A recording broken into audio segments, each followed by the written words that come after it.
Selamat datang ke sesi paling santai tapi penuh informasi hari ini. Pelan stablecoin Bank of America. Bila dengar bank dan kripto, memang ramai rasa macam nak lari. Tapi jangan dulu. Hari ini kita akan ketawa, belajar dan mungkin jatuh cinta dengan stablecoin. Bayangkan tengah borak pasal durian, tiba-tiba kawan anda tanya, tahu tak BOE nak buat stablecoin? Anda terus krik-krik. BOE ni bukan calang-calang. Ibarat cikgu disiplin tiba-tiba pandai main PUBG. Perubahan ni besar.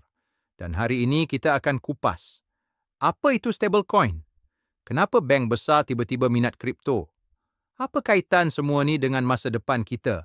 Walaupun kita cuma guna kad debit hujung bulan. Stablecoin bukan duit yang diikat dengan getah atau disimpan dalam bekas biskut. Ia ialah mata wang kripto yang direka untuk tidak gila seperti Bitcoin. Bayangkan stablecoin ni macam cikgu at math. Tenang, predictable, tapi penting. Satu stablecoin, D-Binance. Kenapa penting? Sebab dunia kripto perlukan kestabilan. Kalau Bitcoin pagi 100K, petang rucu berpuluh-K, siapa nak guna untuk beli teh ais? Stablecoin bantu selesaikan itu. Pada 2024, ia digunakan dalam transaksi bernilai 33 trilion. Lebih dari Visa dan Mastercard digabung. Bayangkan satu hari nanti beli keropok lekor pun guna stablecoin. Siap dapat cashback NFT percuma. Sekarang kita masuk bab utama. BOE. Dulu mereka pandang kripto macam mak mertua pandang calon menantu yang kerja YouTuber. Tapi sekarang mereka bukan saja masuk arena, siap nak buat stablecoin sendiri.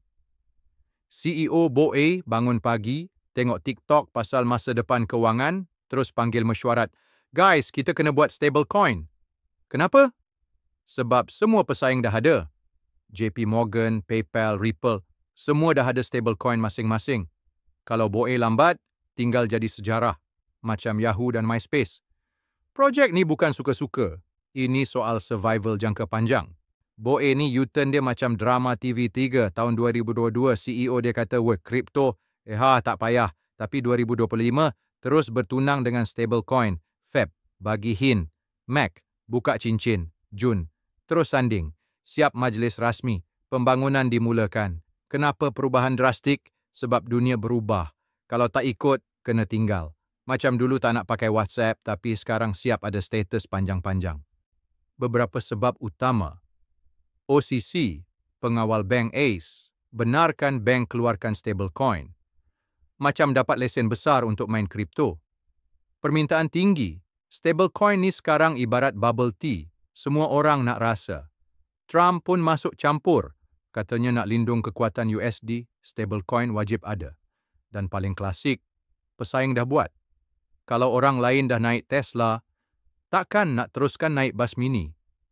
BOE dah tiada pilihan. Kalau tak buat sekarang, mereka jadi dinosaur digital. Gosip panas industri kewangan. BOA nak kerjasama dengan JP Morgan, Citigroup dan Wells Fargo. Mungkin bukan boyband, tapi stablecoin supergroup. Entiti misteri seperti Early Warning Services mungkin terlibat. Tapi setakat ni belum rasmi. Mungkin masih sibuk pilih siapa nak jadi ketua kumpulan atau warna logo, biru BOA atau hijau JP. Kalau jadi, ini boleh jadi stablecoin paling mantap abad ini. Kalau tak jadi, Netflix mungkin buat dokumentari tajuknya Crypto, projek yang gagal sebelum mula. Stablecoin bukan boleh main buat macam drama TikTok. Stable Act 2025 wajib SARA .1 backing. Faru stablecoin seragagar waras yang betul dalam akaun. Genius Act. Kena audit, kena patuh AML, semua nak SOP. OCC pula bagi panduan rasmi. Boleh buat stablecoin, tapi jangan main-main. Trump pula katanya nak stablecoin jadi senjata ekonomi asar. Mungkin stablecoin akan ada gambar Trump thumbs up satu hari nanti. Bila BOE masuk dunia stablecoin, semua orang tahu benda tu serius. Macam bila pakcik anda mula pakai TikTok, sah benda tu trending. Tether dan USDC yang dulu tenang, sekarang mula rasa terancam. Pasaran dijangka cecah 3 trilion menjelang 2030. Dan pengguna? Kitalah paling untung. Transaksi global jadi lebih cepat, lebih murah. Hantar duit kat adik belajar kat luar negara, guna stablecoin je. Tak perlu menunggu sistem bank 3 hari kerja. Tapi bukan semua jalan mudah. Fed dan FDIC belum bagi restu penuh. Macam nak kahwin tapi keluarga belum setuju. Kegagalan stablecoin seperti Terra buat orang fobia. Kos pematuhan tinggi, audit, compliance, risk management semua kena lulus. Persaingan sengit, Ripple, Circle, Tether, semua dah lama dalam industri. BOE kena datang bukan dengan idea biasa, tapi luar biasa. Akhirnya, masa depan stablecoin BOE nampak macam drama sci-fi penuh potensi. Kalau berjaya, mereka boleh ubah dunia kewangan global. Mungkin nanti kita bayar teh tarik pakai stablecoin BOE, dapat cashback dan NFT percuma? Siapa tahu? Tapi satu benda pasti, sistem kewangan sedang masuk fasa baru dan kita semua tengah duduk barisan hadapan menontonnya dengan popcorn digital. Akhir kata, semua ini untuk hiburan dan pendidikan. Jangan balik kampung terus jual motor beli token, jangan salahkan AI bila harga kripto jatuh esok pagi. Kalau ada kawan janji untung 1000% masuk stablecoin, itu bukan pelabur, itu scammer bertali leher.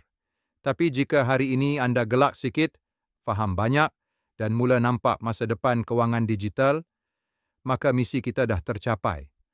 Terima kasih dan semoga stablecoin anda kekal stabil dan kewangan anda pun lebih tenang dari Wi-Fi malam hujung bulan.